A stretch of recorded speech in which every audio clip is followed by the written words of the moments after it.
The very word believer implies you don't know anything. You believe. So when you're talking about theology, you need to understand there's a big difference between being a believer and somebody who damn well knows what they're talking about. The Vatican owns the title to the whole planet, all the souls therein, via the claim of right that they made through their papal bulls. And one of those papal bulls was written up in 1471, 11 years before Columbus set sail. And when Columbus came back, he signed contracts with the King of Portugal called the Treaty of Tordesillas, in which the Vatican, Alexander, the Borgia Pope at the Vatican, blessed and accepted as the title for all the Americas. And that is how they've treated us. They do own the world. By virtue of that, they put on that papal bull that they own the world and all the souls therein. And that's why our birth certificates are tied to that. And that's why they conquered these lands. That's why they had to come here and take this land, because it's a business, it's a corporation. Those trusts are corporations, and they make money on them. And they've enslaved us by doing that. And they're running a business. All of this is a business. It's all a business. The Americas, everything. It's all business. That's what I'm saying. That's what I'm saying is the Christian power, because the religion that they use, the deceivers in theology, is predominantly Christian. Today in the Western world, religion is a business. Churches are corporations. Your religion is nothing more than a piece of work by secret society. Churches are corporations. Yes. And they're divided into denominations. That's how you divide your money in America, with denominations. 50s and 20s and 10s and 5s. Those are all denominations of money. That's why churches are referred to as denominations. Why? Because it's a corporation, it's a company, it's business. Nazi war criminals needed help to escape Europe. They got it here in Rome, beginning with two highly unlikely sources: the intelligence services of Britain and the United States. They saved tens of thousands of Nazis in order to use them against the Soviets. Peter Tompkins should know. He was a wartime spy working undercover in Rome for the American OSS, predecessor of the CIA. Are you telling me that the OSS helped Nazis escape justice at the end of the war? Oh, absolutely. They created a clandestine army of ex-Nazis, using people like Klaus Barbie, for instance. But if it sounds incredible that the U.S. would use Klaus Barbie, later convicted in France as the Butcher of Lyon, consider who else played a major role in the Nazis' escape route. None other than the Vatican. The Vatican then had an entire system of monasteries and convents. We call it the rat line. That was the American code word for that. The rat line. The rat line. My estimate is that we sent some 60,000 fugitive Nazi war criminals to Argentina after World War II during the 5-year period.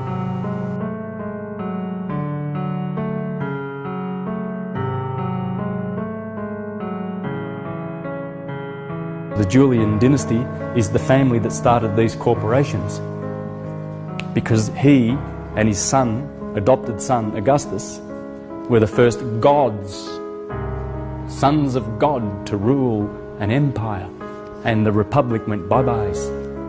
The US is a corporation, not the United States of America, the Republic. And the churchgoers have been indoctrinated to think that it's a Christian country. No, the Christians were killing the indigenous people, converting them to Christ by the edge of the sword, putting them into concentration camps. They call, what do they call them, reservations? The Indians are in reservations. You see, the whole process is a satanic evil ritual, and it all comes from these creeps. I wonder who the family was that discovered the Americas and took it off the originals. Not the aboriginals, the originals that were there. Yeah, that's how it was painted. Constantine coming with what, a cross. Yeah, maritime flags, crosses, Catholic Church written all over it. In fact, the year The year after 1492, when he went back to Portugal, he signed the Treaty of Tordesillas. Look into that, because that gave the Vatican all the land.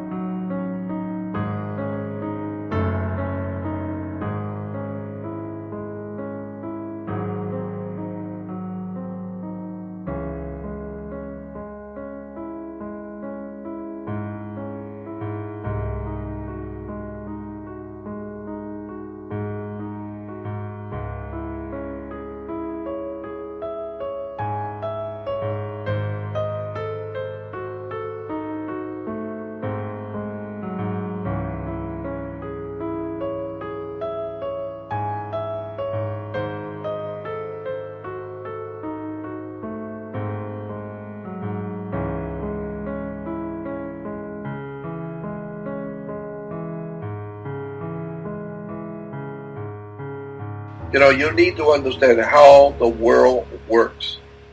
Because once you really see it, the first thing you will notice when you finally see it, and 99% of the people on the earth will never finally see it. They will go to their grave and never ever suspecting what the real story was on the earth. No, they didn't know they lived under maritime law their entire life. The whole time, and they never realized any of it.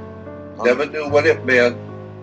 It means nothing, and they're gone now, and their children are ignorant, ill-informed, and unread, and they'll have babies, and those babies will grow up, and they will have children, and those children will grow up, and they'll have children, until one day you got 7 billion people on the earth with an IQ of 30. Nobody knows shit about nothing. Nobody. Nobody knows how the world began. Nobody knows what the words mean. Nobody understands what government is. No, have no idea what the word government even comes from. You have no idea in the world what the Vatican is, what the Roman Empire was, and where all of this stuff and law comes from. It's just amazing to me how much the world of mankind is totally ill-informed, unread, and dying. For where there is no vision, the people perish. There's a very accurate study that was done by the Federal Institute of Technology. They used data showing who owns all of the world's corporations, 43,000 of them, and they showed that there is a group of thugs that have bought these companies up and controls them behind the scenes. A lot of this is secret. You won't read about it in the press because they bought up the media. These groups are in cahoots with the biggest crooks of all. We are talking about the biggest thuggery of all, and that is the Jesuits in the Vatican that bought up Bank of America, and they have little secret deals to try to apportion the riches of the world. I always thought that the CIA was the problem and the other intelligence agencies. Guess what?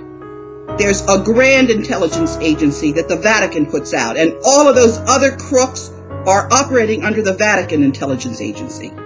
They're all in cahoots. Just like all the banks are in cahoots, all of these intelligence agencies are in cahoots too. So we are completely being bamboozled. This is Gradowski of WeAreChange.org here during the first day of the Bilderberg meeting in Turin, Italy. And of course, nothing to see here, just politicians canoodling and colluding with, of course, business titans, venture capitalists, banksters, technocrats, the military-industrial complex, and other influential fields of basic life. And the thing that sticks out to a lot of people here, especially this year, is of course this is the first year that they're having a member of the Vatican. They're having a cardinal who is designated the Secretary of State of the Vatican actually coming here to Bilderberg for the first time, mixing religion into this very business-heavy, technocratic-heavy kind of agenda that they always have. There's never been a Bilderberg meeting on record with a high-level official or anyone from the Vatican who are, of course, their own independent government, politically, economically, everything, its own entity. And they have the Secretary of State for the Vatican, Pietro Piolin, in attendance. To deliver or receive a message, they are in high communication, and the Vatican is involved, of course, in all kinds of world affairs, but never before directly involved with anything to do with Bilderberg. Bilderbergers arrive in Italy to take orders from the Vatican. They sent the cardinal down there to have a secret meeting with the Bilderbergers.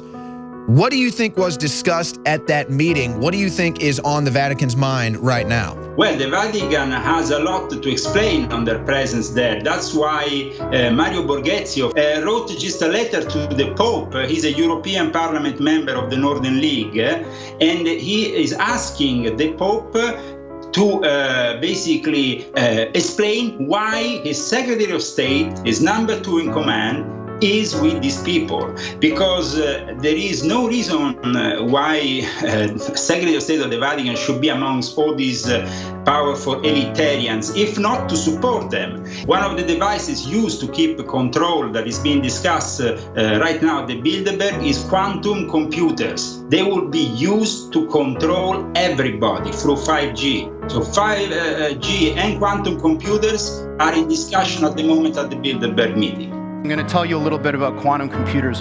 There are an enormous number, mind-bogglingly large number, of parallel realities, as real as this one, that have different consistent histories. So imagine a world where all of the laws of physics as we know them are obeyed, but different decisions were made along the way. Different decisions at the level of tiny microscopic particles, different decisions all the way up to what you chose to eat for lunch and whether you chose to come to the session or not. Quantum mechanics makes a very specific prediction that all of those are as real as the thing that you remember. And this is bizarre because we don't see those other things. But science has reached the point now where we can build machines that exploit those other worlds. And quantum computers are perhaps the most exciting of all of these that we have within, or almost within our grasp right now. This is what they look like. There are 2 of them. These are from our lab in Burnaby in British Columbia. From the outside, they look like giant black monoliths, big metal boxes, about 10 feet on a side, 12 feet tall. At the heart of this big box is a tiny chip about the size of your thumbnail. And on this chip resides all of the wonder and magic that makes this thing go. I'm not going to describe in any mathematical detail how it all works, but let me give you an analogy. In quantum mechanics, there's this concept that a thing can exist in 2 states which are mutually exclusive at the same time, quote unquote. And I'm using those words because the English language was developed before we had concepts to describe what these things actually are doing. But I'm going to give you a roundabout way of understanding this. Imagine that there really are parallel universes out there, and now imagine you have 2 that are exactly identical in every respect, all the way out to the horizon as far as we can see, down to the last little atomic detail of every single thing, with only one difference. And that's the value of a little thing called a qubit on this chip, which is a contraction of quantum bit. And that qubit is very much like a bit or a transistor in a conventional computer. It has 2 distinct physical states, which we call 0 and 1 for bit. In a conventional computer, these are mutually exclusive. That device is either one or the other and never anything else. In a quantum computer, that device can be in this strange situation where these 2 parallel universes have a nexus, a point in space where they overlap.